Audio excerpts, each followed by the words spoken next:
सभी लोगों को नमस्कार, जय हिंद दोस्तों। स्वागत है आप सभी का एग्री कोचिंग बाय विकास सर। अगर आप लोग उत्तर प्रदेश टीजीटी और पीजीटी की तैयारी कर रहे हैं तो इस वीडियो को ज़रूर देखिए। आज जो हम लेके आए हैं 2021 का पेपर सॉल्व कराएंगे। यहाँ पे देख सकते हैं 2021 का पीजीटी का पेपर है और ये सीरीज़ संख्या डी है। ठीक है, यहाँ पे सीरीज़ संख्या डी है और 2021 में ये पेपर हुआ था।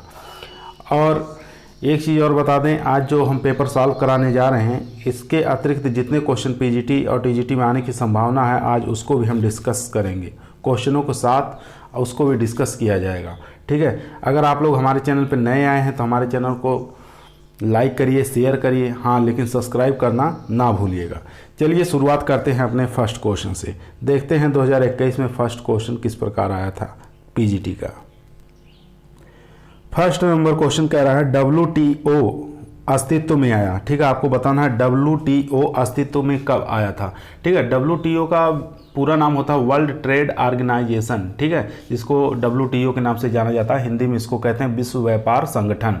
ठीक है, यह एकमात्र वैश्विक और अंतर्राष्ट्रीय संगठन है जो कि राष्ट्रों के माध्यम से व्यापार और नियमों से संबंधित है। ठीक है, विश्व व्यापार मॉडल में इसमें WTO में कितने देश आते हैं, अगर सदस्य देश पूछ लिया तो 164 देश इसमें सम्मिलित किए जाते हैं। ठीक है, शामिल हैं 164 देश। अगर यही पूछ ले कि पर्यवेक्षक सरकारें कितनी हैं, 23 पर्यवेक्षक सरकारें इसमें हैं। ठीक है, दोनों में से क्वेश्चन आने की काफ़ी ज़्यादा संभावना है। और यहाँ पे क्वेश्चन पूछा WTO का अस्तित्व में कब आया, यानी कि इसकी स्थापना कब हुई। अगर स्थापना आपको मालूम है तो अस्तित्व बता देंगे किस सन में। तो पहला ऑप्शन है अप्रैल 1995, दूसरा है जून 1995, तीसरा है अक्टूबर 1995, चौथा ऑप्शन है जनवरी 1995। तो इसकी स्थापना कब की गई थी? 1 जनवरी 1995। ठीक है, 1995।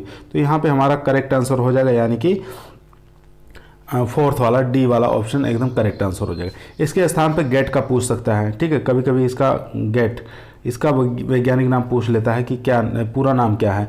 General agreement on traffic and trade इसका गेट का पूरा नाम होता है। इसकी स्थापना पूछेगा तो 1948 आप बताएंगे। ठीक है, याद रखेंगे 1948 गेट की स्थापना हुई थी। चलिए चलते हैं क्वेश्चन नंबर 2 पर। क्वेश्चन नंबर दो कर रहा है निम्नलिखित में से किस पैतृक पदार्थ का परिवहन ग्रेविटी द्वारा होता है। तो इसमें पहला ऑप्शन है ग्लेशियर, दूसरा है कोलुवियल, तीसरा है एओलियन, चौथा ऑप्शन है ओल्यूवियल। ठीक है, इन चारों में से बताइए कौन सा करेक्ट आंसर हो जाएगा। तो इसका करेक्ट आंसर इसमें पेपर में दिया हुआ है, जो भी लगाए हैं जिनका भी पेपर है अच्छा लगाए हैं, इसका करेक्ट आंसर यही होगा, यानी कि सेकंड ऑप्शन इसमें करेक्ट आंसर हो जाएगा। ठीक है, कोलुवियल पदार्थ जो होता है इसको केलेपियल मिट्टी, जिसको ढीली मिट्टी कहते हैं, उसी को कहा जाता है। गैर समकेली तलछट का एक सामान्य नाम है जो कि पहाड़ियों के आधार पर या तो यानी कि रेनवास और सीटवास और रेंगना और इन प्रक्रियाओं द्वारा एक चर संयोजन द्वारा जमा किया जाता है। ठीक है, ये आप याद रखेंगे। और कोलुवियल पदार्थ का परिवहन जो होता है ग्रेविटी द्वारा किया जाता है, ये भी याद रखेंगे। ठीक है, तो इसका करेक्ट आंसर हो जाएगा, यानी कि सेकंड ऑप्शन इसमें करेक्ट आंसर हो जाएगा। चलिए चलते हैं क्वेश्चन नंबर 3 पर। क्वेश्चन नंबर 3 काफ़ी इजी क्वेश्चन था। केला में भूमि के ऊपर के तने को जाना जाता है। ठीक है, केला में जो भूमि के ऊपर के तना होता है उसको क्या जाना जाता है? राइजोम कहते हैं, स्यूडोस्टेम कहते हैं, सकर्स कहते हैं, या इनमें से कोई नहीं। तो उसको किस नाम से जाना जाता है? उसको स्यूडोस्टेम के नाम से जाना जाता है। यहाँ के सेकंड ऑप्शन इसमें करेक्ट आंसर हो जाएगा। ठीक है, केले के जो भूमि के ऊपरी वाले तने हैं उसको क्या कहते हैं? स्यूडोस्टेम कहा जाता है। और मूसा जाति के घासदार पौधे और उसके द्वारा उत्पादित जो फल होते हैं आमतौर पर केला कहा जाता है, ये आप याद रखेंगे। ठीक है, मूल रूप से ये दक्षिणी पूर्व एशिया के उपोष्ण देश में संबंधित हैं। ठीक है, और पापुआ न्यू गिनी में इन्हें सबसे पहले उपजाया गया था। ठीक है, ये भी याद रखेंगे कहाँ पर उपजाया गया था सबसे पहले? पापुआ न्यू गिनी में। ठीक है, न्यू गिनी में यहाँ पे सबसे पहले इसको उपजाया गया था। चलिए चलते हैं क्वेश्चन नंबर 4 पर। क्वेश्चन नंबर 3 पूछा था गेहूं के लूज स्मट रोग का कारण क्या है। ठीक है, एवोसिया इंडिका, पक्सिनिया प्रजाति, या अस्टिलेगोन्यूडा, या एरिसाइफी ग्रेविनिस। तो इसका करेक्ट आंसर हो जाएगा यहाँ पर अस्टिलेगोन्यूडा जो है ये क्या है? गेहूं में लगने वाला रोग लूज स्मट है। ठीक है, यह अस्टिलेगो इसको नूडा भी कहते हैं और सेजटम भी कहते हैं। ठीक है, यह एक किसके कारण होता है? ये कवक के कारण होता है, ये आप याद रखेंगे। कवक के कारण ये लूज स्मेट रोग लगता है। ठीक है, और इसके लक्षण क्या है? इस रोग के जो लक्षण होते हैं बाली के आने पर दिखाई देते हैं। ठीक है, इसके प्रमुख प्रभाव यही पड़ता है कि जब बाली आ जाती है तो उसी समय इसके लक्षण दिखाई देते हैं, उससे पहले नहीं दिखाई देते। इसके नियंत्रण के लिए सबसे अच्छा उपाय यही है, बीज उपचार। ठीक है, सबसे अच्छा उपचार क्या है? बीज उपचार करते हैं इससे। चलिए चलते हैं क्वेश्चन नंबर 5 पर। क्वेश्चन नंबर 5 कह रहा है सर्वाधिक राइबोफ्लेविन किस फल में होता है? ठीक है, बेल में, खजूर में, करौंदा में या नींबू वर्गीय फल में। तो आप लोग जानते हैं राइबोफ्लेविन यानी कि विटामिन B2 का वैज्ञानिक नाम होता है। ठीक है, विटामिन B2 का वैज्ञानिक नाम राइबोफ्लेविन होता है। ठीक है, इसकी कमी से क्या होते हैं? तांत्रिक संबंधी बीमारियां हो जाती हैं, एनीमिया हो जाते हैं, हृदय रोग हो जाता है। तो ये राइबोफ्लेविन किस फल से संबंधित है? तो ये बेल से हो जाएगा, यानी कि फर्स्ट ऑप्शन इसमें करेक्ट आंसर हो जाएगा। चलिए चलते हैं क्वेश्चन नंबर 6 पर। क्वेश्चन नंबर 6 कह रहा है प्रसार शिक्षा शब्द में पहली बार इजाद हुआ। ठीक है, आपको बताना है प्रसार शिक्षा शब्द जो है सबसे पहले किस देश से मतलब आया था? USA से, UK से, जापान से या भारत से? तो इसका करेक्ट आंसर हो जाएगा UK, यानी कि B ऑप्शन एकदम करेक्ट आंसर हो जाएगा। इसके बारे में बता रहे हैं प्रसार शिक्षा का उपयोग सबसे पहले जो है कैम्ब्रिज विश्वविद्यालय द्वारा 1973 में विश्वविद्यालय परिषद से बाहर के शैक्षणिक कार्यक्रमों के प्रसार और विस्तार के लिए किया गया था। ठीक है, बाद में प्रसार शिक्षा का उपयोग अमेरिका के एक विश्वविद्यालय द्वारा उन लोगों को शिक्षित करने के लिए एक विषय के रूप में किया गया जो लोग काम के वजह से विश्वविद्यालय से दूर रहते थे। सन 1914 में संयुक्त राज्य अमेरिका की सरकार ने आधिकारिक तौर पर प्रसार शिक्षा को अपनाने हेतु संघीय स्मिथ लीवर एंट पारित किया था। ठीक है, ये आप याद रखेंगे। तो इसका करेक्ट आंसर हो जाएगा यानी कि बी वाला। चलिए चलते हैं क्वेश्चन नंबर 7 पर। क्वेश्चन नंबर 7 कह रहा है गाय के दूध का अपवर्तनांक सूचकांक 20 डिग्री सेंटीग्रेड तापमान पर होता है। ठीक है, पहला 1.538, 1.344, 2.344 या 2.538। तो इसका करेक्ट आंसर हो जाएगा यानी कि 1.34, बी ऑप्शन एकदम करेक्ट आंसर हो जाएगा। ठीक है, गाय के दूध का अपवर्तनांक सूचकांक जो है 20 डिग्री सेंटीग्रेड तापमान पर 1.344 होता है। थॉमसन यंग, ठीक है, एक वैज्ञानिक हैं थॉमस यंग, वह व्यक्ति था जिन्होंने 1807 में पहली बार अपवर्तनांक सूचकांक नाम का इस्तेमाल किया। ठीक है, ये पहले व्यक्ति थे थॉमस यंग 1807 में। इन्होंने अपवर्तनांक सूचकांक नाम का इस्तेमाल सबसे पहले आविष्कार के रूप में किया था। तो ये आप याद रखेंगे। उसके बाद चलते हैं क्वेश्चन नंबर 8 पर। क्वेश्चन नंबर 8 कह रहा है भेड़ के बच्चा देने की क्रिया को क्या कहते हैं? किडिंग कहते हैं, लंबिंग कहते हैं, टपिंग कहते हैं या फेरोइंग कहते हैं? तो इसका करेक्ट आंसर हो जाएगा यानी कि उसको क्या कहते हैं? लंबिंग कहते हैं। बी वो ऑप्शन एकदम करेक्ट आंसर हो जाएगा। प्रत्येक मादा भेड़ 1 से 1.5 वर्ष की उम्र में बच्चा पैदा करने योग्य हो जाती है। ठीक है, 1 से लेके 1.5 माह की उम्र में क्या होते हैं? बच्चा देने के योग्य हो जाती है। गर्भाधान के 145 से लेके 150 दिन बाद ये बच्चा दे देती है। ये भी आप याद रखें, काफ़ी इंपॉर्टेंट क्वेश्चन है। 145 से लेके 150 दिन में भेड़ जो होती है बच्चे को जन्म दे देती है। ठीक है, ये भी काफ़ी बार एग्जामों में पूछा गया है क्वेश्चन। उसके बाद चलते हैं क्वेश्चन नंबर 9 पर। क्वेश्चन नंबर 9 कह रहा है मीसोफिल तथा बंडल शीथ पाए जाते हैं। ठीक है, कहाँ पर पाए जाते हैं? पौधे के तने में, पौधे की जड़ में, पौधे की पत्ती में या पौधे की फल में। तो इन चारों में से बताइए कौन सा करेक्ट आंसर हो जाएगा? तो इसका करेक्ट आंसर हो जाएगा पौधे की पत्ती में, यानी कि थर्ड ऑप्शन इसमें करेक्ट आंसर हो जाएगा। जो होता है मीसोफिल तथा बंडल शीथ जो होते हैं पौधे की पत्ती में पाए जाते हैं। प्रकाश संश्लेषक कार्यों को मीसोफिल और बंडल शीथ लीफ कोशिकाओं के बीच विभाजित किया जाता है। कार्बन फिक्सेशन मार्ग मीसोफिल कोशिकाओं में शुरू होते हैं जहां कार्बन डाइऑक्साइड और बाइकार्बोनेट में परिवर्तित हो जाता है, जिसके बाद में फास्फोएनोफ्लोरेट कार्बोक्सिलेज नामक एंजाइम द्वारा 3 कार्बनिक एसिड फास्फोएनोफ्लोरेट में जोड़ा जाता है। ठीक है, ये आप याद रखेंगे। चलिए चलते हैं क्वेश्चन नंबर 10 पर।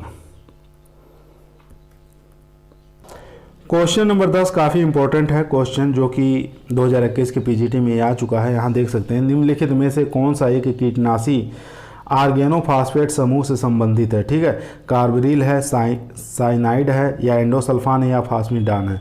तो इसका करेक्ट आंसर हो जाएगा फास्मिडान, यानी कि डी ऑप्शन एकदम करेक्ट आंसर हो जाएगा। फास्मिडान जो होता है ये कीटनाशी आर्गेनोफॉस्फेट समूह से संबंधित रखता है।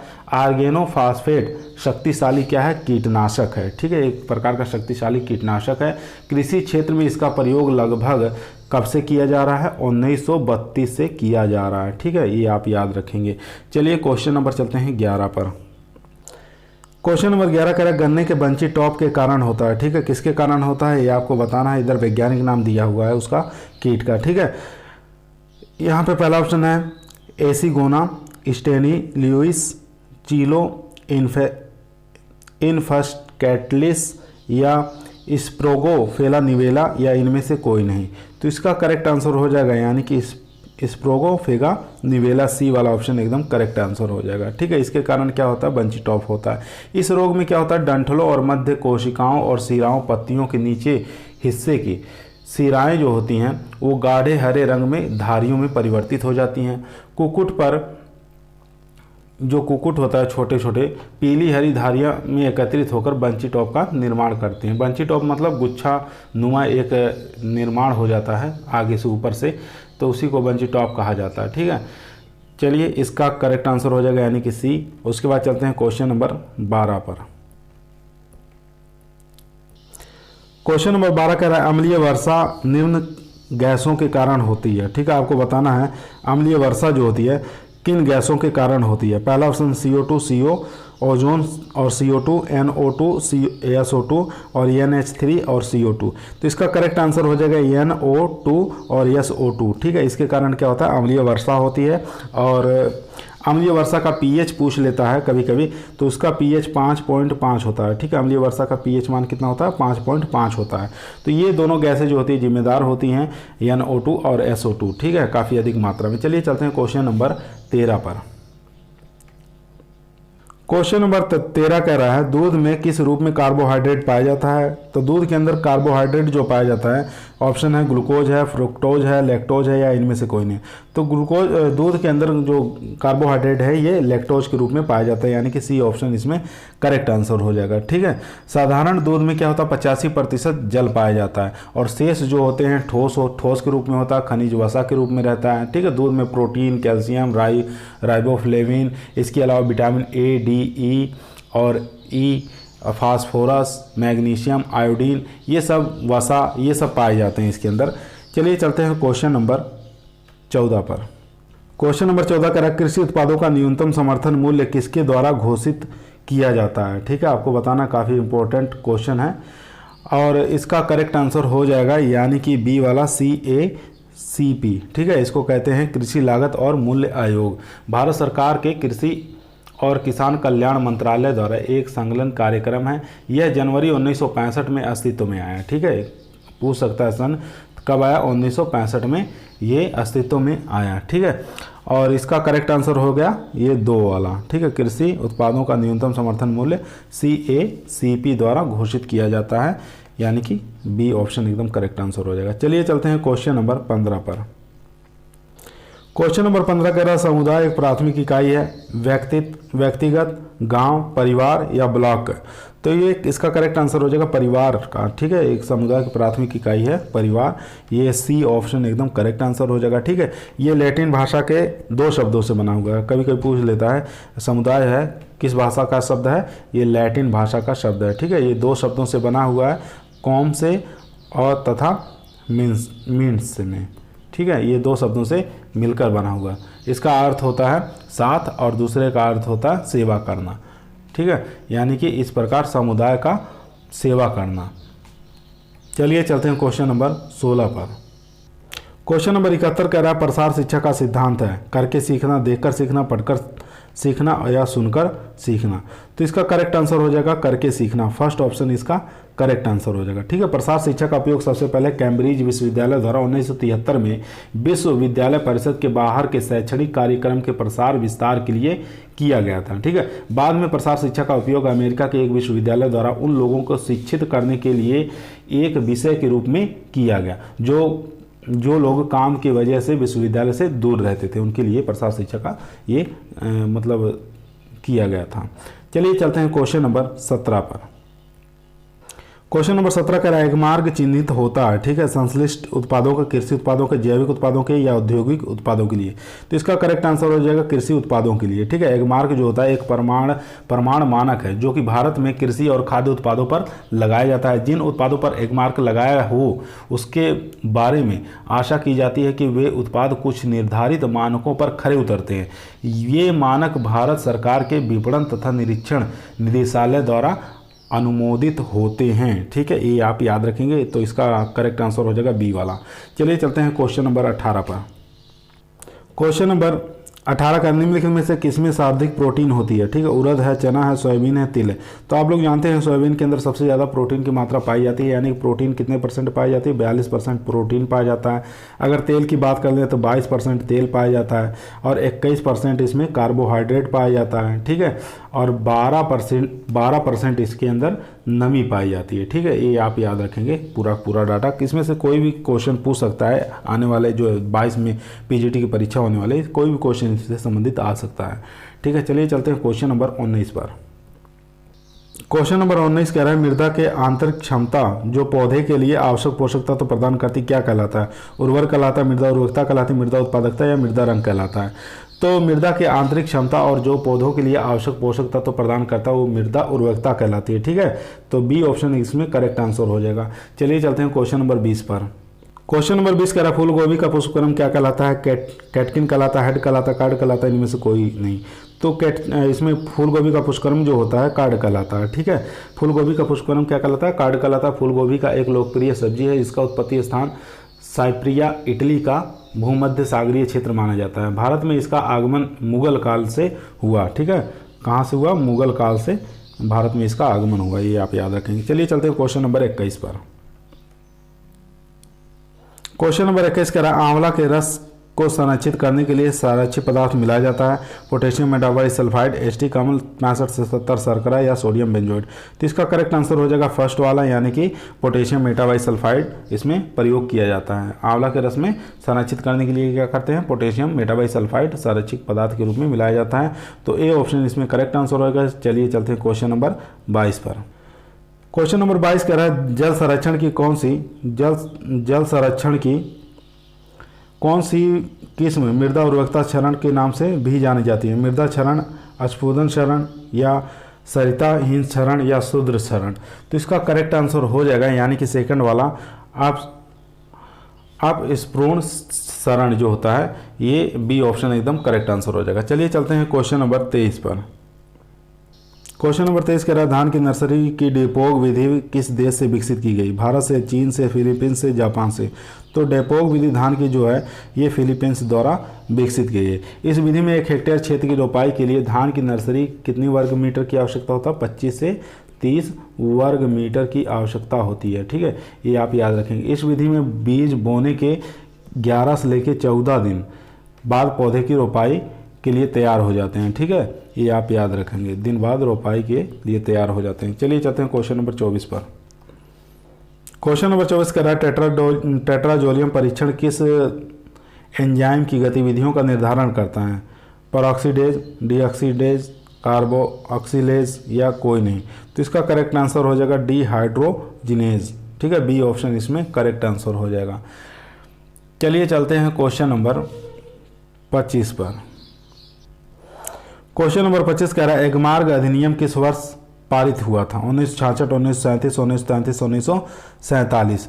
तो इसका करेक्ट आंसर हो जाएगा, यानी कि 1937 में। तारीख भी याद रखना है, 8 मई। ठीक है, 8 मई 1937 को क्या हुआ था, एगमार्ग अधिनियम भारत में लागू किया गया था।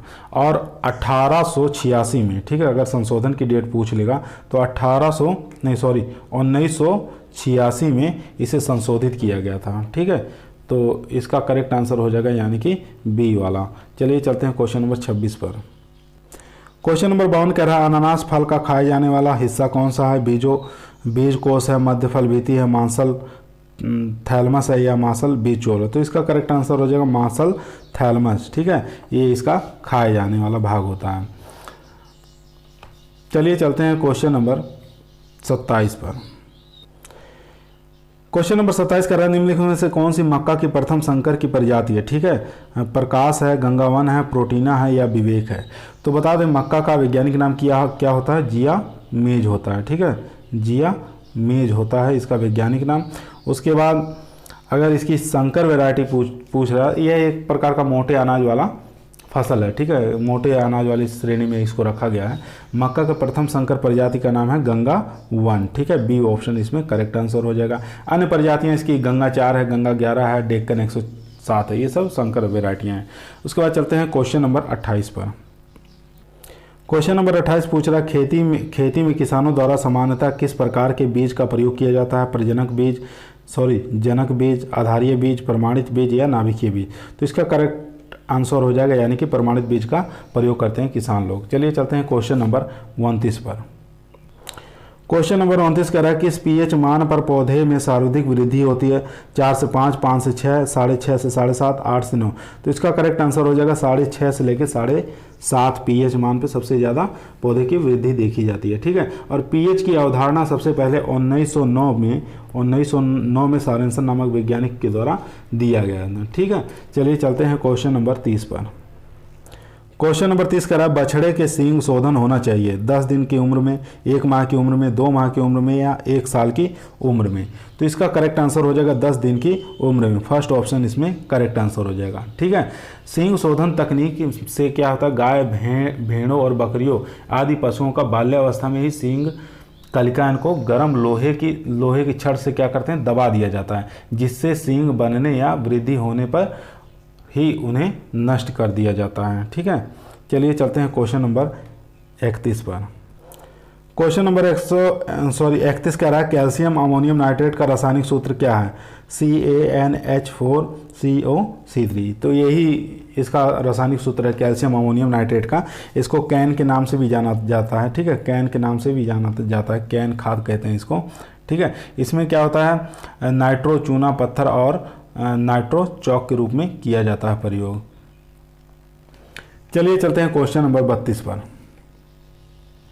क्वेश्चन नंबर 32 कह रहा है या डैश डैश डैश एक संस्थापित संस्थान उर्वरक अनुप्रयोग विधि का उदाहरण है? गहन संस्थापन, गोलिका अनुप्रयोग, हस्त दूरस्थ संस्थापन या अमृदा संस्थापन? तो इसका करेक्ट आंसर हो जाएगा यानी कि बी वाला गोलिका अनुप्रयोग। ठीक है, बी ऑप्शन इसका करेक्ट आंसर हो जाएगा। चलिए चलते हैं क्वेश्चन नंबर 33 पर। क्वेश्चन नंबर 33 कह रहा है फालसा का व्यावसायिक प्रवर्धन किया जाता है कर्तन द्वारा, बीज द्वारा, ग्राफ्टिंग द्वारा, लेयरिंग द्वारा? तो बीज द्वारा इसका किया जाता है। चलिए चलते हैं क्वेश्चन नंबर 34 पर। क्वेश्चन नंबर 34 कह रहा है असंपीड़ित पदार्थ जो पदार्थों के ऊपर पाया जाता है? सोलम, रिगोलिथ, कार्बनिक पदार्थ या इनमें से कोई नहीं? तो असंपीड़ित पदार्थ जो चट्टानों के ऊपर पाया जाता है उसको क्या कहते हैं? रिगोलिथ कहा जाता है। बी ऑप्शन इसमें करेक्ट आंसर हो जाएगा। चलिए चलते हैं क्वेश्चन नंबर 35 पर। क्वेश्चन नंबर 35 कह रहा भारत में सामुदायिक विकास परियोजना कब शुरू हुई थी? ठीक है, 1947, 1949, 1952, 1953? तो इसका करेक्ट आंसर हो गया 1952 में। ठीक है, इसका उद्देश्य गांव में जीवन निर्वाह की मुख्य दशाओं में सुधार करना था। ठीक है, तो 2 अक्टूबर सन 1952 में सामुदायिक विकास और विस्तार सेवा कार्यक्रम का प्रारंभ किया गया था। ये आप 2 अक्टूबर डेट भी आप याद रखेंगे, 2 अक्टूबर। ठीक है, चलिए चलते हैं क्वेश्चन नंबर 36 पर। क्वेश्चन नंबर 36 का भारतीय रिजर्व बैंक राष्ट्रीयकरण हुआ था। ठीक है, आपको बताना भारतीय रिजर्व बैंक का राष्ट्रीयकरण कब हुआ था? 1 अप्रैल 1935, 1 जनवरी 1949, 15 अगस्त 1947, 26 जनवरी 1950? तो इसका करेक्ट आंसर हो जाएगा यानी कि 1 जनवरी 1949। बी ऑप्शन इसका करेक्ट आंसर हो जाएगा। ठीक है, उसके बाद यानी कि अगर बात करें भारतीय रिजर्व बैंक की स्थापना भारतीय रिजर्व बैंक अधिनियम 1934 के प्रावधानों के अनुसार 1 अप्रैल 1935 को हुई थी। ठीक है, रिजर्व बैंक का केंद्रीय प्रारंभ कोलकाता में स्थापित किया गया था सबसे पहले, ये आप याद रखेंगे। लेकिन अगर राष्ट्रीयकरण पूछ लेगा तो 1 जनवरी 1949 को इसका राष्ट्रीयकरण किया गया था। चलिए चलते हैं क्वेश्चन नंबर 37 पर। क्वेश्चन नंबर 37 कह रहा है पिट मृदा समानता निरूपित की जाती है। काली भारी और अम्लीय मृदा, लाल हल्की अम्लीय, काली हल्की क्षारीय, काली भारी और उदासीन। तो इसका करेक्ट आंसर हो जाएगा यानी कि फर्स्ट वाला काली भारी और अम्लीय। ठीक है, ये जो मृदा होती हैं अधिकतर आपको उत्तराखंड के दक्षिण और बंगाल के तटीय क्षेत्र और उड़ीसा तमिलनाडु में देखने को मिलती हैं। तो इसका करेक्ट आंसर हो जाएगा ए वाला। चलिए चलते हैं क्वेश्चन नंबर 38 पर। क्वेश्चन नंबर 38 कह रहा है टाइफून विधि में सिंचाई किस फसल में करते हैं? फलदार वृक्षों, गेहूं, आलू, गन्ना। तो इसका करेक्ट आंसर हो जाएगा गन्ना में टाइफून विधि से सिंचाई किया जाता है। चलिए चलते हैं क्वेश्चन नंबर 39 पर। क्वेश्चन नंबर 39 कले के कणों का आकार होता है 0.2 mm से अधिक, 0.002 mm से कम, 0.02 mm से अधिक या इनमें से कोई नहीं। तो इसका करेक्ट आंसर हो जाएगा यानी कि 0.002 mm से कम ये कले कणों का आकार होता है। बी ऑप्शन एकदम करेक्ट आंसर हो जाएगा। चलिए चलते हैं क्वेश्चन नंबर 40 पर। क्वेश्चन नंबर 40 कह रहा है बकरी की एक नस्ल जो कि बकरियों में जर्सी के नाम से भी प्रसिद्ध है। न्यूबियन है, सानेन है, अंगोरा है, अल्पाइन है। तो इसका करेक्ट आंसर हो गया न्यूबियन जो होती है ये जर्सी के नाम से भी इसको जाना जाता है। बकरी की नस्ल है न्यूबियन। चलिए चलते हैं क्वेश्चन नंबर 41 पर। क्वेश्चन नंबर 41 कह रहा है निम्नलिखित में से कौन सा दृश्य प्रसाधन है? कठपुतली और प्रदर्शन, स्लाइड, नाटक या बोलती गुड़िया। तो इसका करेक्ट आंसर हो जाएगा स्लाइड। स्लाइड जो होता है एक दृश्य प्रसाधन है। ठीक है, बाकी जो भी होते हैं दृश्य प्रसाधन नहीं है। दृश्य प्रसाधन एक दृश्य तरीके की वस्तु है जिसे कि जैसे ग्राफ, वीडियो, क्लिप आदि जो बोले जाने वाले जानकारी के अलावा उपयोग की जाती है। ये बोलते नहीं हैं, खाली देखा जा सकता है इनको। ठीक है, तो बी ऑप्शन इसका करेक्ट आंसर हो जाएगा। चलिए चलते हैं क्वेश्चन नंबर 42 पर। क्वेश्चन नंबर काफ़ी अच्छा है, रानीखेत है। ठीक है, आपको बताना रानीखेत क्या है। विषाणु जनित बीमारी है, नेमेटोड जनित बीमारी है, जीवाणु जनित बीमारी है, कवक जनित बीमारी है। तो रानीखेत एक प्रकार की विषाणु जनित बीमारी है। बी पहला ऑप्शन इसमें करेक्ट आंसर हो जाएगा। बात करें विषाणु जो होता है पैरामाइक्सो। ठीक है, पैरामाइक्सो जो है ये विषाणु है। सबसे पहले इन्हीं वैज्ञानिक के द्वारा 1939 और 40 के अंदर देखा गया था। ठीक है, कहाँ पर देखा गया था? इसको सबसे पहले उत्तराखंड। ठीक है, उत्तराखंड में इसको देखा गया था सबसे पहले रानीखेत शहर में। ठीक है, वहाँ पर इसको देखकर चिन्हित किया गया था। चलिए चलते हैं क्वेश्चन नंबर 43 पर। क्वेश्चन नंबर 43 कह रहा है पायरिल्ला कीट में किस प्रकार के मुखांक पाए जाते हैं? चुभाने व चूसने वाले, काटने व चबाने वाले, चबाने व चाटने वाले या शस्काकार। ठीक है, तो इसका करेक्ट आंसर हो जाएगा चुभाने और चूसने वाले। ठीक है, इस प्रकार के इसके पायरिल्ला के अंदर मुखांक पाए जाते हैं जो पौधों की पत्तियों से क्या करता है? रस चूसता है और कृषि के लिए हानिकारक कीट है। ठीक है, खास तौर पर गन्ने की खेती को ये भारी क्षति पहुंचाता है। पायरिल्ला कीट में चबाने वाले मुखांक भी पाए जाते हैं। इस कीट से प्रभावित होने वाले गन्ने की फसल 28% तक इसमें क्षति पहुंचाता है। ठीक है, चलिए चलते हैं क्वेश्चन नंबर 44 पर। क्वेश्चन नंबर 44 का भारत में सर्वप्रथम कौन सा उर्वरक बना था? Urea, single super phosphate, di ammonium phosphate या इनमें से कोई नहीं। तो इसका करेक्ट आंसर हो जाएगा सिंगल सुपर फास्फेट बनाया गया था सबसे पहले। ठीक है, तो इसके अंदर गंधक की बात करें सल्फर की मात्रा 19.5% इसमें सल्फर की मात्रा पाई जाती है। फास्फोरस की बात करें तो 16% इसमें फास्फोरस पाया जाता है। ठीक है, 21% इसमें सल्फर पाया जाता है। ठीक है, और 11% कैल्शियम की मात्रा कितना परसेंट पाया जाता है? कैल्शियम 21% पाया जाता है। ठीक है, और नाइट्रोजन की मात्रा इसमें 0 पाई जाती है। ये आप याद रखेंगे। तो आपका ये बी ऑप्शन इसमें करेक्ट आंसर हो जाएगा। चलिए चलते हैं क्वेश्चन नंबर 45। क्वेश्चन नंबर 45 कह रहा है पशुओं का खुरपका मुंहपका रोग के द्वारा होता है? विषाणु द्वारा, जीवाणु द्वारा, कवक द्वारा या शैवाल द्वारा। तो ये विषाणु वायरस डिजीज रोग है खुरपका मुंहपका। ठीक है, यह जो है गाय, भैंस, भेड़, बकरी, सुअर आदि पालतू जो पशु होते हैं उसके अंदर यह रोग देखने को मिलता है। चलिए चलते हैं क्वेश्चन नंबर 46 पर। क्वेश्चन नंबर 46 कह रहा है संचार की कला है सीखना, अनुभूति, सुनना या सोना। तो इसका करेक्ट आंसर हो जाएगा सुनना। ठीक है, सी ऑप्शन एकदम करेक्ट आंसर हो जाएगा इसमें। चलिए चलते हैं क्वेश्चन नंबर 47 पर।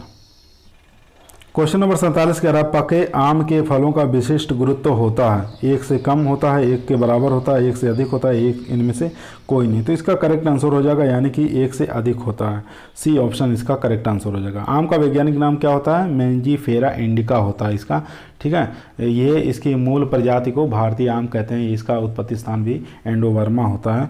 चलिए चलते हैं क्वेश्चन नंबर 48 पर। क्वेश्चन नंबर 48 कह रहा है बैगन में कड़वाहट किसके कारण आता है? सोलेसोडाइन के कारण, एंथ्रोसाइनिन के कारण, या फिनाइल्स के कारण, या इनमें से कोई नहीं। तो इसका करेक्ट आंसर हो जाएगा सोलेसोडाइन के कारण आता है इसमें कड़वाहट जो होता है बैगन के अंदर। सबसे ज़्यादा बैगन जो उत्पादित करता है चीन है, उसके बाद भारत का नंबर आता है। भारत जो कि 5.5 लाख हेक्टेयर क्षेत्रफल पर बैगन को उगाता है, ठीक है। चलिए चलते हैं क्वेश्चन नंबर 48 के बाद 49 पर। क्वेश्चन नंबर 49 कह रहा है बीज में फाइटिन अम्ल तथा फाइटिन के रूप में भंडारित होने वाला पोषक तत्व जाना जाता है। जिंक है, बोरान है, फास्फोरस है, या सल्फर है। तो इसका करेक्ट आंसर हो जाएगा फास्फोरस, ठीक है। फास्फोरस को बीज में फाइटिन अम्ल और फाइटिन के रूप में भंडारित होने वाला पोषक तत्व माना जाता है, ये आप याद रखेंगे। चलिए चलते हैं क्वेश्चन नंबर 50 पर। क्वेश्चन नंबर 50 का निम्नलिखित में से कौन सा कथन सही है? ठीक है, P2O से गुणा करेंगे 1.4 फास्फोरस का, या P2O5 गुणा इसका करेंगे 0.43 से। तो इसका करेक्ट आंसर यही हो जाएगा, यानी कि फास्फोरस का अगर निकालना रहेगा तो 0.43 से गुणा करके इसको निकाल लेंगे। बी ऑप्शन इसका करेक्ट आंसर हो जाएगा। चलिए चलते हैं क्वेश्चन नंबर 51 पर। क्वेश्चन नंबर 51 कह रहे हैं मृदा में सिलिका का औसतन प्रतिशत होता है 24%, 27%, 30% या 32%। तो इसका करेक्ट आंसर हो जाएगा यानी कि 27%। बी ऑप्शन एकदम करेक्ट आंसर हो जाएगा। चलिए चलते हैं क्वेश्चन नंबर 52 पर। क्वेश्चन नंबर 52 का रोपण की किस विधि में वर्गाकार विधि की तुलना में 81% ज़्यादा पौधे लगाते हैं? ठीक है, पंचकोणीय विधि, षष्ठकोणीय विधि, त्रिभुजाकार या आयताकार। तो इसका करेक्ट आंसर हो जाएगा यानी कि षष्ठकोणीय विधि, ठीक है। इसमें पौधे सबसे ज़्यादा अधिक मात्रा में लगाया जा सकता है। तो बी ऑप्शन इसका करेक्ट आंसर हो जाएगा। चलिए चलते हैं क्वेश्चन नंबर 53 पर।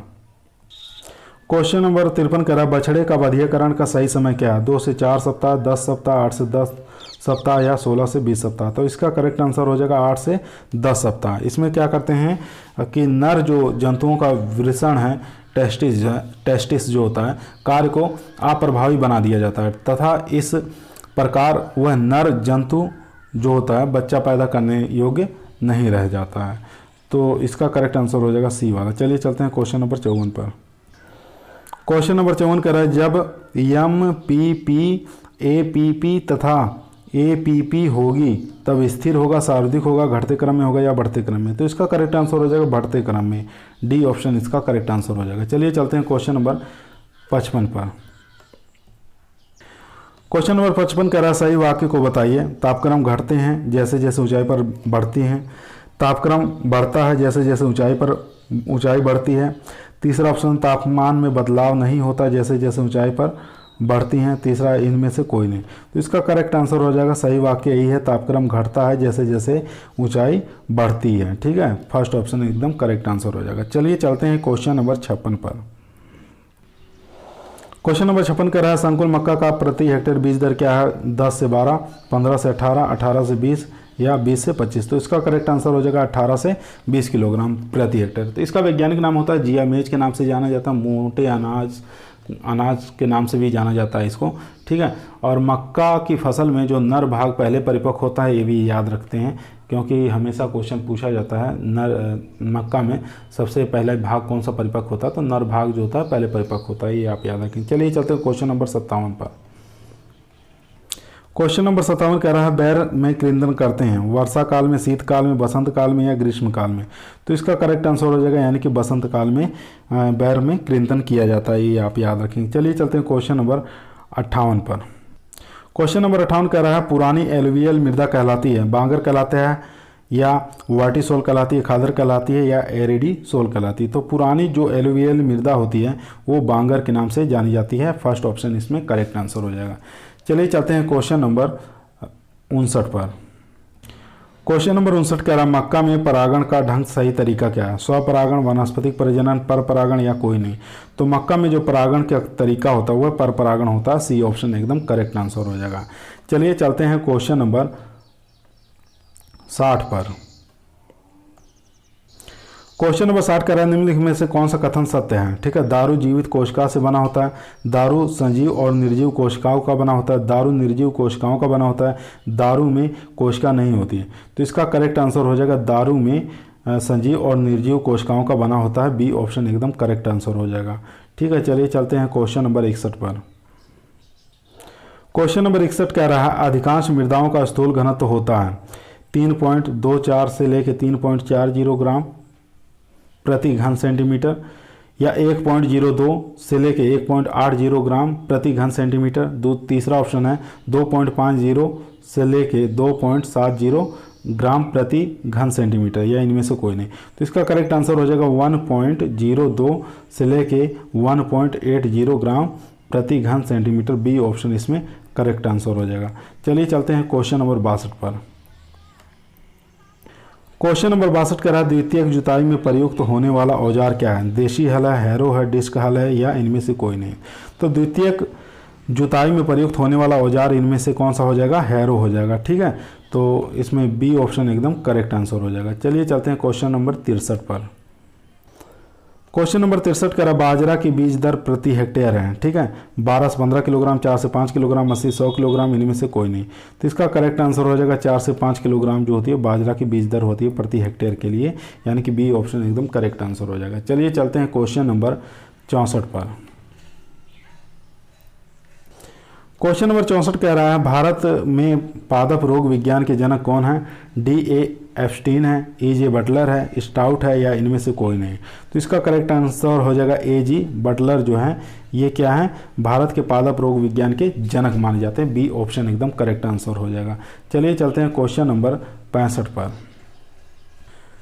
क्वेश्चन नंबर 65 कह रहा है राजकिरण किसकी नेमाटोड प्रतिरोधी प्रजाति है। जौ की है, गेहूं की है, राई की है, या टमाटर की। तो राजकिरण जो है ये जौ की जो है नेमाटोड प्रतिरोधी प्रजाति है। फर्स्ट ऑप्शन इसमें करेक्ट आंसर हो जाएगा। ठीक है, बारले हो जाएगा। चलिए चलते हैं क्वेश्चन नंबर 66 पर। क्वेश्चन नंबर 66 कह रहा है पडलिंग जो होता है, पडलिंग किस के लिए किया जाता है। पानी के अंतस्रावण को कम करने के लिए, खरपतवार मारने के लिए, मिट्टी भुरभुरी करने के लिए, इनमें से कोई नहीं। तो पानी के अंतस्रावण को कम करने के लिए पडलिंग किया जाता है। ये धान के खेत में किया जाता है, ये आप याद रखेंगे। चलिए चलते हैं क्वेश्चन नंबर 67 पर। क्वेश्चन नंबर 67 कह रहा है गेहूं के पीले रतुआ रोग का कारण क्या है। पक्सिनिया ग्रेमिनी टिट्रिसाई, पक्सिनिया रिकंडिटा, पक्सिनिया स्ट्राइफार्मिस, या इनमें से कोई नहीं। तो पक्सिनिया स्ट्राइफार्मिस जो है ये क्या है, गेहूं का पीला रतुआ रोग है। ठीक है, चलिए चलते हैं क्वेश्चन नंबर 68 पर। क्वेश्चन नंबर 68 कह रहा है आने वाले कुल सौर विकिरण को मापने के लिए प्रयोग किए जाने वाला यंत्र को क्या कहते हैं। टेंसियोमीटर, फोटोमीटर, पायरेनोमीटर और टोकोमीटर। तो इसका करेक्ट आंसर हो जाएगा पायरेनोमीटर। ठीक है, पायरेनोमीटर एक प्रकार का एक्टिनोमीटर है जिसका उपयोग हम समतल सतह पर सौर विकिरण को मापने के लिए किया जाता है। ठीक है, इसमें सी ऑप्शन एकदम करेक्ट आंसर हो जाएगा। चलिए चलते हैं क्वेश्चन नंबर 69 पर। क्वेश्चन नंबर 69 का निम्नलिखित में से कौन सा एक सिस्टमेटिक कवकनाशी है। बोर्डो मिश्रण, मेटालेक्सल, या ए बी दोनों, या इनमें से कोई नहीं। तो इसका करेक्ट आंसर हो जाएगा यानी कि मेटालेक्सल जो है ये एक सिस्टमेटिक कवकनाशी है। ठीक है, बी ऑप्शन इसमें करेक्ट आंसर हो जाएगा। चलिए चलते हैं क्वेश्चन नंबर 70 पर। क्वेश्चन नंबर 70 कह रहा है गोला एक किस फल की बहुचर्चित किस्म है। ठीक है, गोला किस फल की बहुचर्चित किस्म है। बेल की है, बैर की है, तरबूज की है, या आंवला की। तो ये किस्म हो जाएगी बैर की, यानी कि बी ऑप्शन इसमें करेक्ट आंसर हो जाएगा। ठीक है, तो इसके फल का जो वजन होता है 20 से लेकर 25 ग्राम होता है। ठीक है, ये भी आप याद रखें 20 से लेकर 25 ग्राम का ये जो गोला वैरायटी के एक फल का वजन होता है। ठीक है, इसके फल जो होते हैं जनवरी के मध्य तक पक जाते हैं। ठीक है, जनवरी के मध्य तक इसके जो फल होते हैं पक जाते हैं, ये आप याद रखेंगे। चलिए चलते हैं क्वेश्चन नंबर 71 पर। क्वेश्चन नंबर 71 कह रहा है बगीचे की किस दिशा में वायु अवरोधी पौधे रोपित किए जाते हैं। पूर्व उत्तर, उत्तर पश्चिम, पूर्व दक्षिण, या इनमें से कोई नहीं। तो उत्तर पश्चिम में रोपित किए जाते हैं। ठीक है, वायु अवरोधक पौधे के रूप में। तो बी ऑप्शन इसमें करेक्ट आंसर हो जाएगा। ठीक है, काफ़ी इंपॉर्टेंट क्वेश्चन है। अगर आप लोग हमारे चैनल पर नए आए तो हमारे चैनल को लाइक करिए, शेयर करिए और अधिक से अधिक सब्सक्राइब करिए। चलिए चलते हैं क्वेश्चन नंबर 72। क्वेश्चन नंबर 72 कह रहा है कि क्रंज जो होता है शारीरकीय पाई जाती है, ठीक है, C2 पौधे में, C3 पौधे में, C4 पौधे में या मांसल पौधे में। तो इसका करेक्ट आंसर हो जाएगा C4 पौधे में, ठीक है। ये इसका सी ऑप्शन इसमें करेक्ट आंसर हो जाएगा। चलिए चलते हैं क्वेश्चन नंबर 73 पर। क्वेश्चन नंबर 73 कह रहा है निम्नलिखित में से धान के कौन सा रोग बंगाल व्यापक भूखमरी का उत्तरदायी बना था? झुलसा रोग, जीवाणु, अगमरी रोग, खैरा रोग या भूरा पत्ती दाग रोग। तो इसका करेक्ट आंसर डी वाला हो जाएगा, ब्राउन लीफ स्पॉट डिजीज, ठीक है। तो डी ऑप्शन इसमें करेक्ट आंसर हो जाएगा। चलिए चलते हैं क्वेश्चन नंबर 74 पर। क्वेश्चन नंबर 74 केंद्रीय एगमार्ग प्रयोगशाला, ठीक है, यहाँ पे पूछ रहा है केंद्रीय एगमार्ग प्रयोगशाला स्थित है नई दिल्ली में, नागपुर में, मुंबई में या कानपुर में? तो ये नागपुर में स्थित है, ठीक है, केंद्रीय एगमार्ग प्रयोगशाला। इसकी स्थापना की बात कर लेते हैं तो 1935 में इसकी स्थापना की गई थी, 1935 में, ये भी आप याद रखेंगे, ठीक है। नागपुर में यानी कि महाराष्ट्र के अंदर ये स्थित है। चलिए चलते हैं क्वेश्चन नंबर 75 पर। क्वेश्चन नंबर 75 का कार्बनिक रासायनिक उर्वरक है, काफ़ी इंपॉर्टेंट है। आप देखे होंगे पीजीटी और टीजीटी का, अगर आप लोग पीछे का क्वेश्चन प्रीवियस ईयर सॉल्व किए होंगे तो ये क्वेश्चन काफ़ी ज़्यादा रिपीट हुआ। कार्बनिक रासायनिक उर्वरक कौन सा है? तो single super phosphate, potassium chloride, urea, तो इनमें से कोई नहीं। तो इसका करेक्ट आंसर हो गया यूरिया, ठीक है, यानी कि सी ऑप्शन इसमें करेक्ट आंसर हो जाएगा। चलिए चलते हैं क्वेश्चन नंबर 76 पर। कभी कभी इसका सूत्र भी पूछ लेता है कि यूरिया का सूत्र क्या है, तो NH2CO, ठीक है, ये इसका सूत्र होता है यूरिया का, ठीक है। ये भी काफ़ी इंपॉर्टेंट क्वेश्चन है। उसके बाद चलते हैं क्वेश्चन नंबर 76 पर। क्वेश्चन नंबर 76 का निम्नलिखित में से कौन सा ग्रामीण विकास परियोजना स्वतंत्र रूप से पूर्व शुरू की गई थी? ठीक है, आपको बताना है कौन सी ग्रामीण विकास परियोजना स्वतंत्रता से पूर्व शुरू की गई थी। पहला ऑप्शन है इटावा अग्रगामी योजना, दूसरा सहकारी आंदोलन, तीसरा सामुदायिक विकास परियोजना, चौथा ऑप्शन है राष्ट्रीय प्रसार सेवा। तो इसका करेक्ट आंसर हो जाएगा यानी कि सहकारिता आंदोलन, बी ऑप्शन इसमें करेक्ट आंसर हो जाएगा। चलिए चलते हैं क्वेश्चन नंबर 77 पर। क्वेश्चन नंबर 77 कह रहा है संचार का पारस्परिक माध्यम है, रेडियो है, रामलीला है, प्रिंट है या टेप रिकॉर्डर है? तो संचार का पारंपरिक माध्यम कौन सा है इसमें से? रामलीला, ठीक है, बी ऑप्शन इसमें करेक्ट आंसर हो जाएगा। चलिए चलते हैं क्वेश्चन नंबर 78 पर। क्वेश्चन नंबर 78 कह रहा है न्यूनतम जुताई की अवधारणा प्रारंभ हुई, ठीक है, न्यूनतम जुताई की अवधारणा प्रारंभ हुई भारत से, अमेरिका से, चीन से या रूस से? तो इसका करेक्ट आंसर हो जाएगा यानी कि यूएसए से, बी ऑप्शन एकदम करेक्ट आंसर हो जाएगा। चलिए चलते हैं क्वेश्चन नंबर 79 पर। निम्नलिखित में से कौन सा पोषक तत्व परागण, फल और बीज निर्माण के लिए आवश्यक होता है? कार्बन, नाइट्रोजन, बोरान या कैल्शियम? तो इसका करेक्ट आंसर हो जाएगा बोरान, ठीक है। अगर हम बात करें बोरान का घनत्व कितना होता है तो 2.37, ठीक है, जल प्रति घन सेंटीमीटर, ये इसका घनत्व होता है। अगर बोरान का सिंबल की बात करें तो इसका बी इसका सिंबल होता है। परमाणु संख्या की बात करें तो परमाणु संख्या इसका 5 होता है, ठीक है। परमाणु किलोमीटर की बात करें तो 10.81 किलोमीटर होता है इसका, ठीक है। उसके बाद बोरान का उपयोग काफ़ी ज़्यादा पौधों के लिए लाभप्रद होता है, ठीक है, फलों के लिए, फूलों के लिए, बीजों के लिए, तो इसका काफ़ी ज़्यादा महत्व है। तो सी ऑप्शन इसमें करेक्ट आंसर हो जाएगा। चलिए चलते हैं क्वेश्चन नंबर 80 पर। क्वेश्चन नंबर 80 कह रहा है द्विकाजी बकरी की नस्ल है, ठीक है, बर्बरी है, जमुनापारी है, मारवाड़ी है या बैतूल है? तो इसका करेक्ट आंसर हो जाएगा द्विकाजी जो बकरी की नस्ल है जमुनापारी है, ठीक है। जमुनापारी कैसी नस्ल है? ये द्विकाजी है। अगर बात करें दुधारू की, दुधारू बकरी में आएंगी बर्बरी है, सुरती है, सिरोही है, ठीक है, मैसाना, ये आ जाएंगी इसमें दुधारू नस्लें। और द्विकाजी की नस्लें जो हैं ये आपके आ जाएंगी जमुनापारी, बीटल, मालाबारी, ओस्मानाबादी, सिरली, ठीक है, जलालाबादी, ये सब आ जाएंगी द्विकाजी में।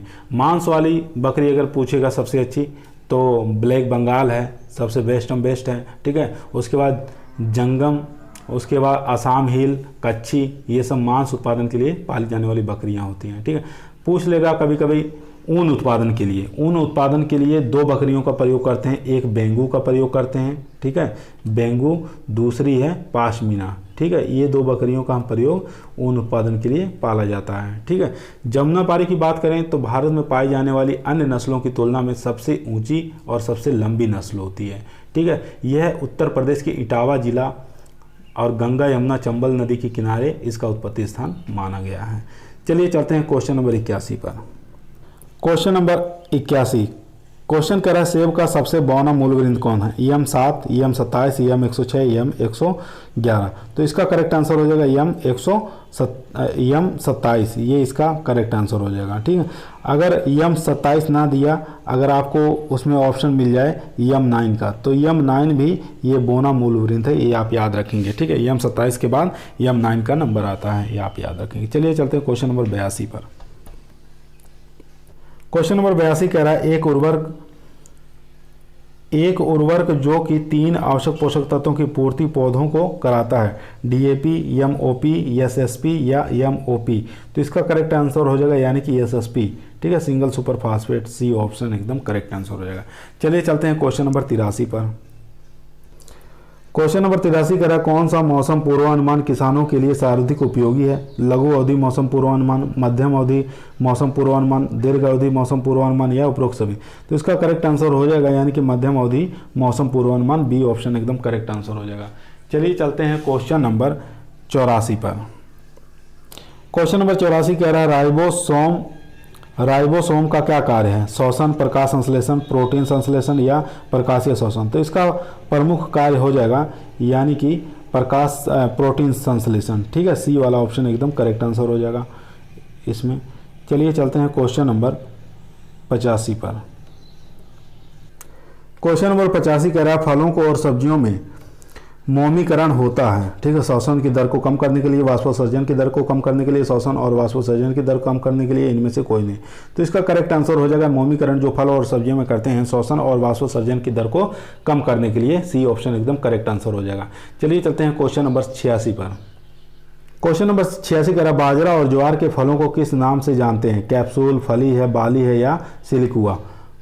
तो इसको बाजरा और ज्वार के फलों को किस नाम से जानते हैं? बाली के नाम से जानते हैं। सी ऑप्शन इसमें करेक्ट आंसर हो जाएगा। चलिए चलते हैं क्वेश्चन नंबर 87 पर। क्वेश्चन नंबर 87 कह रहा है सूकर में गर्भकाल की अवधि कितनी होती है? 114 दिन, 148 दिन, 160 दिन, 280 दिन। तो इसका करेक्ट आंसर हो जाएगा 114 दिन, ठीक है। ये इसका सूअर का गर्भकाल अवधि होती है, समय होता है। उसके बाद चलते हैं क्वेश्चन नंबर 88 पर। क्वेश्चन नंबर 88 कह रहा है भारत में कृषि मौसम विज्ञान के जनक कहलाते हैं ल्यूक हावर्ड या L.A. रामदास या ग्रेगर केसल या उपरोक्त में से कोई नहीं। तो इसका करेक्ट आंसर हो जाएगा ल्यूक हावर्ड, ठीक है। ए ऑप्शन इसमें करेक्ट आंसर हो जाएगा। चलिए चलते हैं क्वेश्चन नंबर 89 पर। क्वेश्चन नंबर 89 कह रहा है निम्नलिखित में से कौन सा सुमकेलित नहीं है? यहाँ पर लिखा है क्वेश्चन में सुमकेलित नहीं है, यानी कि 3 सही आंसर रहेंगे और 1 इसमें इनकरेक्ट रहेगा। चलिए देखते हैं सूरजमुखी कंपोजिटी फैमिली से एकदम सही है, कपास मालवेसी से है और गन्ना जो होता है ग्रेविनी से है, अरंडी जो है ये कंपोजिटी से नहीं है, ठीक है। इसका ऑप्शन ये सी वाला एकदम करेक्ट आंसर हो जाएगा। चलिए चलते हैं क्वेश्चन नंबर 90 पर। क्वेश्चन नंबर 90 कह रहा है कड़ी जो स्रोत को ग्राही के रूप में जोड़ती है संदेश कहलाती है, संचार प्रभाव कहलाती है, चैनल कहलाता है या उपचार कहलाता है। तो इसका करेक्ट आंसर हो जाएगा यानी कि चैनल कहलाता है। सी ऑप्शन इसमें करेक्ट आंसर हो जाएगा। चलिए चलते हैं क्वेश्चन नंबर 91 पे। क्वेश्चन नंबर 91 कह रहा है पौधों में सिस्टीन एमिनो अम्ल के संश्लेषण से संबंधित पोषक तत्व है, आयरन है, मैग्नीज है, कॉपर है या सल्फर है। तो इसका करेक्ट आंसर हो जाएगा सल्फर है, ठीक है, जो कि सिस्टीन एमिनो अम्ल के संश्लेषण से संबंधित पोषक तत्व माना जाता है। डी ऑप्शन एकदम करेक्ट आंसर हो जाएगा। चलिए चलते हैं क्वेश्चन नंबर 92 पे। काफ़ी अच्छा क्वेश्चन है। पूछ रहा है मुर्गी के शरीर का टेम्परेचर कितना होता है? 40 degree Fahrenheit, 50 degree Fahrenheit, 98 degree Fahrenheit या 107 डिग्री फ़ारेनहाइट। तो इसका करेक्ट आंसर हो जाएगा 107 डिग्री फ़ारेनहाइट मुर्गी का टेम्परेचर होता है। काफ़ी अधिक टेम्परेचर होता है इसका, ठीक है। चलिए चलते हैं क्वेश्चन नंबर 93 पे। क्वेश्चन नंबर 93 कह रहा है मृदा संरक्षण के शस्य विधियाँ कितने प्रतिशत ढाल तक प्रभावी होती हैं? 2%, 4%, 6%, 10%।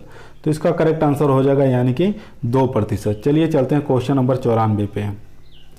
क्वेश्चन नंबर 94 कह रहा है निम्नलिखित में से किस कोशांग में जल अपघटित बीकर में प्रयुक्त मात्रा होती है?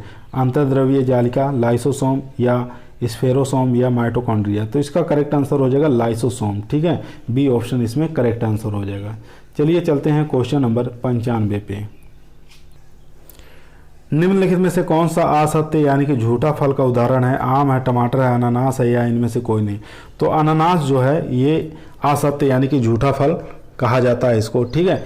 इसमें क्या होता है कि अधिकांश सहायक हाइपेसियस विकसित हो जाता है, ठीक है, हाइपेथेसियस जिसमें विकसित हो जाता है, यानी कि जो फल मुख्य रूप से अंडाशय के अलावा फूल के कुछ हिस्सों से विकसित होता है उसको क्या कहते हैं? हाइपेथियस कहते हैं, ठीक है। और हाइपेथियस में कौन कौन से आ जाएंगे? जैसे सेब है, नाशपाती, लौकी, 3 फल और आप नोट कर लेंगे। नाशपाती, अनानास हो ही गया, उसके अलावा सेब भी, इसको भी झूठा फल कहा जाता है। उसके अलावा नाशपाती को भी कहा जाता है। उसके अलावा लौकी को भी हम झूठा फल कहा जाता है, असत्य फल के नाम से जाना जाता है, ठीक है। चलिए चलते हैं क्वेश्चन नंबर 96 पे। क्वेश्चन नंबर 96 कह रहा 25 डिग्री सेंटीग्रेड पर लवणीय मृदाओं की विद्युत चालकता होती है 4 DC प्रति मीटर से कम या 4 DC प्रति मीटर से अधिक, 2 DS प्रति मीटर से कम या 2 DS प्रति मीटर से अधिक।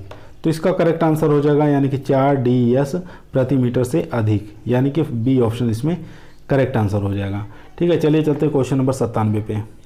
क्वेश्चन नंबर 97 कह रहा है प्रति हेक्टेयर 50 किलोग्राम पोटास देने के लिए कितनी म्यूरेट ऑफ पोटास देनी पड़ेगी? 85.5 किलोग्राम या 53 किलोग्राम या 93 किलोग्राम या 123.3 किलोग्राम। तो इसका करेक्ट आंसर हो जाएगा 83.5 किलोग्राम। फर्स्ट ऑप्शन इसमें करेक्ट आंसर हो जाएगा, ठीक है। चलिए चलते हैं क्वेश्चन नंबर 98 पे। क्वेश्चन नंबर 98 कह रहा है कैल्शियम एक महत्वपूर्ण घटक है प्रोटीन का, कोशिका भित्ति का या क्लोरोप्लास्ट का या न्यूक्लिक अम्ल का? तो इसका करेक्ट आंसर हो जाएगा यानी कि 98 का बी वाला, ठीक है, कोशिका भित्ति का, बी ऑप्शन सेल वॉल का, ये करेक्ट आंसर हो जाएगा। चलिए चलते हैं क्वेश्चन नंबर 99 पे। क्वेश्चन नंबर 99 कह रहा है भारत में उर्वरक नियंत्रण आदेश पारित हुआ था 1957 में, 1952 में, 1956 में, 1954 में। तो इसका करेक्ट आंसर हो जाएगा ए वाला 1957 में। चलिए चलते हैं क्वेश्चन नंबर 100 पर। क्वेश्चन नंबर 100 कह रहा है किसी कंपनी द्वारा उत्पादित उत्पाद के लिए केवल एक खरीदार का होना जाना जाता है, अल्पाधिकार या क्रेता एकाधिकार या द्रव्य अधिकार या एकाधिकार। तो इसका करेक्ट आंसर हो जाएगा क्रेता एकाधिकार, ठीक है, मोनोपॉलिसी इसको जाना जाता है, बी ऑप्शन इसमें करेक्ट आंसर हो जाएगा। चलिए चलते हैं क्वेश्चन नंबर 101 पर। क्वेश्चन नंबर 101 कह रहा है आम का मिलीबग अंडे कहाँ देते हैं? ठीक है, आम का मिलीबग अंडे कहाँ देते हैं? तने पर, पुष्पक्रम पर, मिट्टी पर या पत्ती पर? तो इसका करेक्ट आंसर हो जाएगा मिट्टी पर, ठीक है। सॉइल में ये अपने अंडे देते हैं, मिलीबग जो होते हैं, मैंगो का प्रमुख ये कीट माना जाता है। चलिए चलते हैं क्वेश्चन नंबर 102 पर।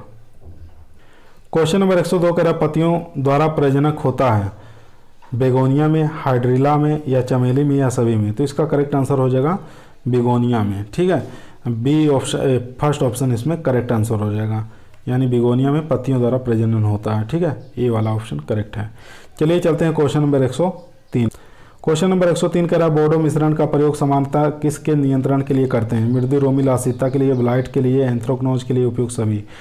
तो इसका करेक्ट आंसर हो जाएगा उपयुक्त सभी। बोडो मिश्रण का उपयोग एंथ्रोक्नोज, ब्लाइट और मृदु रोमिल तीनों रोगों के लिए हम करते हैं, ठीक है, डी ऑप्शन इसमें करेक्ट आंसर हो जाएगा। चलिए चलते हैं क्वेश्चन नंबर 104 पर। क्वेश्चन नंबर 104 कह रहा है आग्नेय चट्टान का उदाहरण है नाइटिस है, स्लेट है, मार्बल है या लियोराइट है? तो इसका करेक्ट आंसर हो जाएगा लियोराइट को आग्नेय चट्टान का एक प्रमुख उदाहरण माना जाता है, ठीक है, तो इसमें डी ऑप्शन इसमें करेक्ट आंसर हो जाएगा। चलिए चलते हैं क्वेश्चन नंबर 105 पर।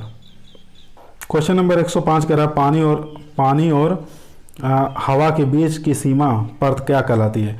चिपकाने वाला, नवचंद्रक, पृष्ठ तनाव, इनमें से कोई नहीं? तो नवचंद्रक कहलाता है, ठीक है, इसमें बी ऑप्शन इसमें करेक्ट आंसर हो जाएगा। चलिए चलते हैं क्वेश्चन नंबर 106 पर। CSWRI कहाँ स्थित है? नई दिल्ली, करनाल, मखदूम या अंबिका नगर? तो ये कहाँ पर स्थित है? अंबिका नगर में स्थित है, यानी कि डी ऑप्शन एकदम करेक्ट आंसर हो जाएगा। चलिए चलते हैं क्वेश्चन नंबर 107 पर।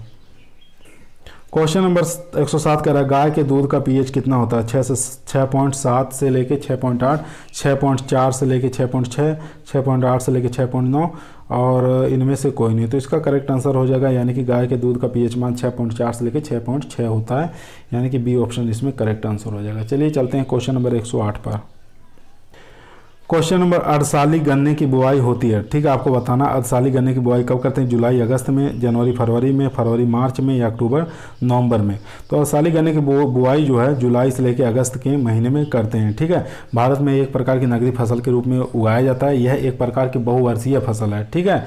और हमारे यहाँ जो है शरद ऋतु में अधिकतर बसंत इसको 2 बार उगाते हैं। एक शरद ऋतु में अगर उगाएंगे तो अक्टूबर महीने में उगाएंगे, अगर बसंत में उगाएंगे तो फरवरी मार्च में उगाया जाता है। अगर अर्धसाली गन्ना की बुआई करेंगे तो हम जुलाई और अगस्त के महीने में इसकी बुआई की जाती है, ठीक है। अधिकतर अर्धसाली जो गन्ने होते हैं महाराष्ट्र में उगाया जाता है, इसकी खेती महाराष्ट्र में होती है अर्धसाली गन्ने की, ठीक है, ये आप याद रखेंगे। चलिए चलते हैं क्वेश्चन नंबर 109 पर। क्वेश्चन नंबर, मॉडर्न किस फसल की एक प्रजाति है? ठीक है, आपको बताना मॉडर्न जो है ये किस फसल की प्रजाति, काफ़ी इंपॉर्टेंट वैरायटी है। पीछे जो एग्ज़ाम हुआ था इसके पीछे भी कई एग्जामों में ये पूछ चुका है, मॉडर्न किस फसल की एक प्रजाति है? तिल है, सूरजमुखी है, सरसों है या सोयाबीन है? तो इसका करेक्ट आंसर हो जाएगा सूरजमुखी, ठीक है। सूरजमुखी को, सनफ्लावर को क्या कहते हैं? मॉडर्न सूरजमुखी की एक प्रजाति है, ठीक है। यह किस्म जो होती है 75 से लेकर 80 दिन में पककर तैयार हो जाती है। कितने दिन में? 70 से लेके 80 दिन में, ठीक है, 75 से लेकर 80 दिन में पककर तैयार हो जाती है। और इसको शुद्ध फसल के रूप में बोया जा सकता है, बहुफसली के रूप में बो सकते हैं, मिश्रित फसल के रूप में बो सकते हैं। लेकिन एक चीज़ और है इसमें, प्रति हेक्टेयर कभी कभी उपज पूछ लेता है मॉडर्न की, तो 10 से लेके 12 क्विंटल प्रति हेक्टेयर इसमें उपज प्राप्त हो जाती है, ठीक है, ये भी आप याद रखेंगे। चलिए चलते हैं क्वेश्चन नंबर 110 पर। क्वेश्चन नंबर 110 कह रहा है मृदा निर्माण के निष्क्रिय कारकों को शामिल करते हैं? पैतृक पदार्थ, जलवायु, जीव या इनमें से कोई नहीं। तो मृदा निर्माण के निष्क्रिय कारकों में शामिल किसको करते हैं? पैतृक पदार्थ को शामिल करते हैं। ए ऑप्शन इसमें करेक्ट आंसर हो जाएगा, ठीक है। चलिए चलते हैं क्वेश्चन नंबर 111 पर। क्वेश्चन नंबर 111 कह रहा, भारत सरकार द्वारा नीति आयोग का गठन किस सन में किया गया था? 1 अप्रैल 2014 को, 1 जनवरी 2015 को, 1 अप्रैल 2015 को, या उपरोक्त में से कोई नहीं। तो इसका करेक्ट आंसर हो जाएगा 1 जनवरी 2015 को भारत सरकार द्वारा नीति आयोग का गठन किया गया था, ठीक है। बी ऑप्शन इसमें करेक्ट आंसर हो जाएगा। चलिए चलते हैं क्वेश्चन नंबर 112 पर।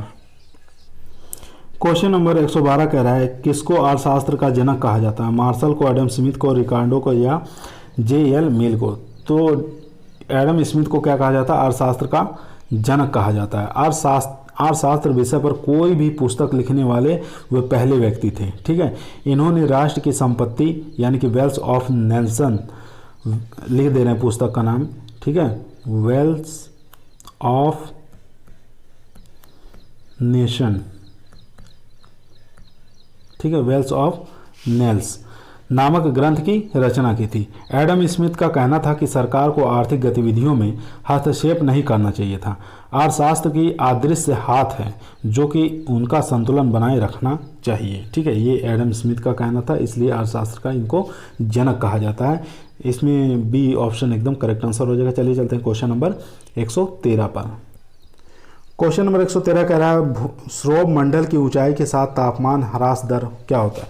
3.5 डिग्री सेंटीग्रेड प्रति किलोमीटर, 6.5 डिग्री सेंटीग्रेड प्रति किलोमीटर, 7.5 डिग्री सेंटीग्रेड प्रति किलोमीटर, ये उपयुक्त में से कोई नहीं। तो श्रोभ मंडल की ऊंचाई के साथ तापमान में ह्रास दर कितनी होगी? 6.5 डिग्री सेंटीग्रेड प्रति किलोमीटर के हिसाब से ह्रास दर होगी। बी ऑप्शन इसमें करेक्ट आंसर हो जाएगा, ठीक है। चलिए चलते हैं क्वेश्चन नंबर 114 पर। क्वेश्चन नंबर 114 कह रहा है, उपभोक्ता अधिशेष का सिद्धांत प्रथम बार प्रतिपादित किसने किया था? मार्शल ने, किन्स ने, H.S. गोसन ने या कार्ल मार्क्स ने? तो इसका करेक्ट आंसर हो जाएगा मार्शल, ठीक है। इनके द्वारा उपभोक्ता अधिशेष का सिद्धांत प्रथम बार प्रतिपादित किया था। इनके 2 सिद्धांत थे, 2 सिद्धांतों के नाम बता दे रहे हैं कौन कौन से थे। पहला था उपभोक्ता अधिशेष, ठीक है, उपभोक्ता अधिशेष। दूसरा था ये पहला हो गया। ये दूसरा का नाम था उत्पादक अधिशेष। उत्पादक अधिशेष,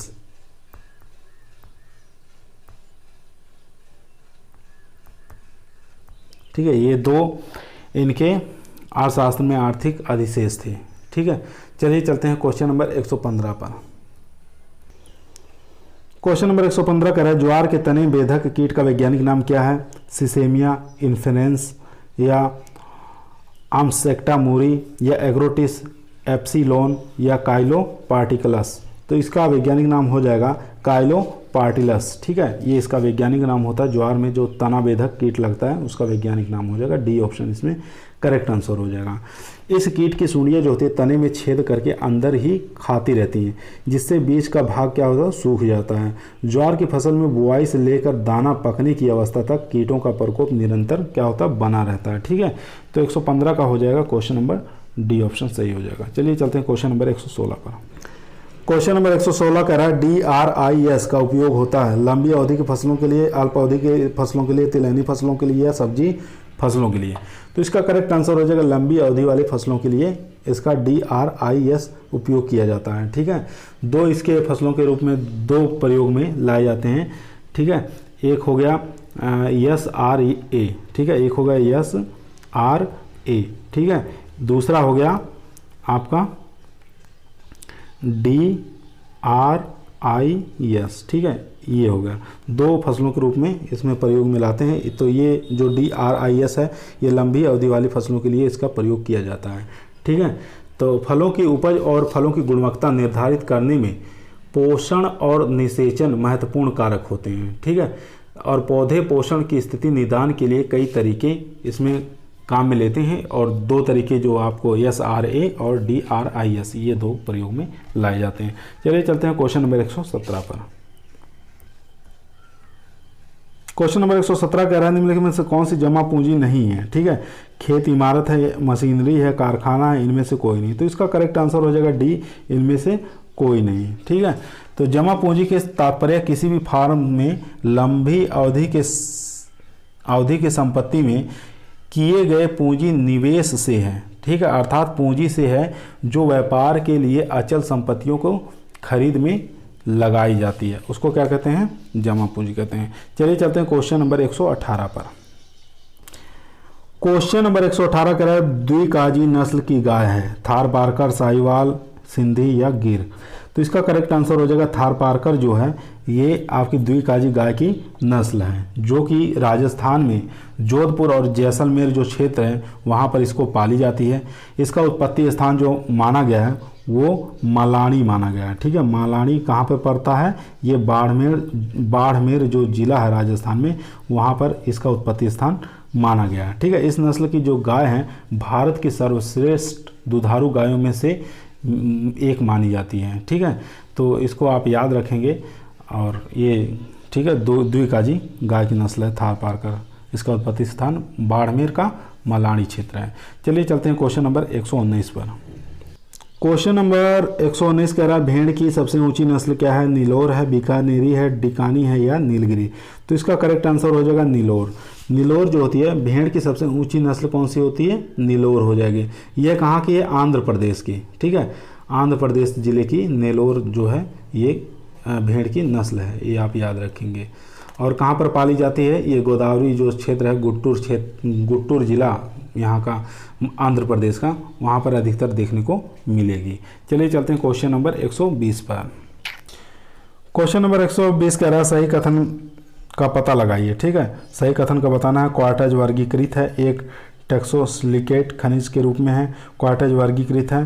फाइलोसिलिकेट खनिज के रूप में है, क्वार्टज वर्गीकृत है। एक फोलिएट खनिज के रूप में है, या इनमें से कोई नहीं। तो इसका करेक्ट आंसर हो जाएगा ए वाला, क्वार्टज एक वर्गीकृत है जो टेक्टोसिलिकेट खनिज के रूप में पाया जाता है, यानी कि ए ऑप्शन इसमें करेक्ट आंसर हो जाएगा। चलिए चलते हैं क्वेश्चन नंबर 121 पर। क्वेश्चन नंबर 121 का निम्नलिखित में से कौन सा एक प्रसार का सिद्धांत नहीं है, ठीक है। यहाँ पे प्रसार का सिद्धांत नहीं पूछा है, यहाँ पे ध्यानपूर्वक पढ़ेंगे।